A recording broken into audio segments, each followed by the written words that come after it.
টাকাটা তোমার দিতে। তুমি বলবা যে 60,000 টাকা লাভ আসে, 50,000 টাকা দিলেও হবে। বলবা যে শাকিল ভাই বলেছে বলে 10,000 টাকা ছাড়। যা বলেছি বুঝতে পারিস তো, টাকাটা তাহলে দিয়েই যাই। রনি এটা রাখো, আর যেভাবে বলেছি কাজটা সেইভাবে কইরো। আচ্ছা ভাই। হ্যালো ভাইয়া। হ্যাঁ ভাই। ওই আমি তো রনিকে বলে দিয়েছি টাকাটা তোমাকে দেওয়ার জন্য, তুমি ওর থেকে টাকাটা বুঝে নিও। ভাই আপনি এখন কোনে আছেন? আমি তো আড়ত থেকে মাত্র বাসায় ভাই একটু আসলাম। পিছনের দিকে তাকান, আমি আপনার পিছনে দাঁড়ানো আছি দেখেন। আসলে আমি এখনই বাসায় যাচ্ছিলাম। আসলে আমার থাক, আর বানায় বানায় মিথ্যা বলা লাগবে না।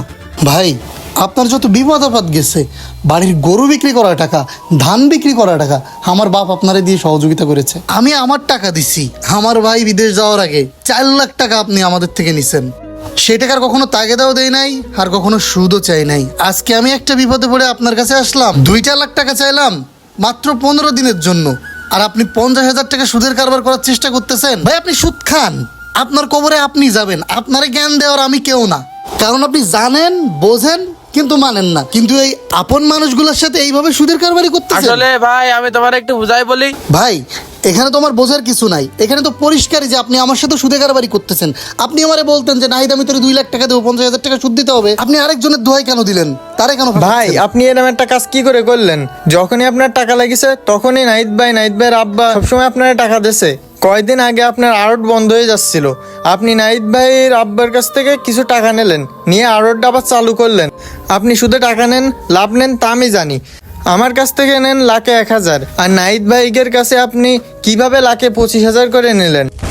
তুই একটু কম বল। তারা যে আমার উপকার করেছে আমি তো একটা বারও অস্বীকার করতেছি না। আমি স্বীকার করতেছি তারা আমার উপকার করেছে। আমি তো পরবর্তীতে তাকে টাকাটা ফেরত দিছি। নাহিদ ভাই আমি মানতেছি আমি তোমার কাছে একটু বেশি চাই ফেলেছি। আর তার চেয়ে বড় কথা কি জানো, আমি কোনোদিন চাইনি নিজেকে ভিতরে সব লেনদেন করে সম্পর্কটা নষ্ট করি। শোন নাহিদ, আমার হাতে টাকাটা গেছে জানে নাহিদ ভাই অনেক কষ্ট পাবে, এজন্য আমি টাকাটা তোরে দিয়ে দেওয়াতে চাইলাম। আর তোর হাতে 50,000 কেন 5 লাখ দিল নাহিদ ভাই কষ্ট পাইতো না, যতটা কষ্ট না এখন তুই বলার পরে পাইছে। ভাই এইসব নয়সয় বুঝানোর কাজ। তোমার বিপদে আমি আমার পরিবার তোমার পাশে কিভাবে থাকলাম এই কথাটা তুমি একটা বড় চিন্তা করলে না। আজকে যেই 2টা টাকার মুখ চোখে দেখিছো সে এখন আর তুমি আমাদেরকে চিনতেছো না। তুমি এখন একান্তই তোমার স্বার্থ দিয়ে চিন্তা করতেছো। তুমি নিজে টাকা তো দিচ্ছ না, আরেকজনের থেকে আমার সুদের উপরে টাকা নিয়ে দিচ্ছ। তুমি ভালো করে জানো যে আমার ফ্যামিলিতে সুদ এলাও নাই। এই জন্য ভাই মানুষের উপকার করতে হয় না।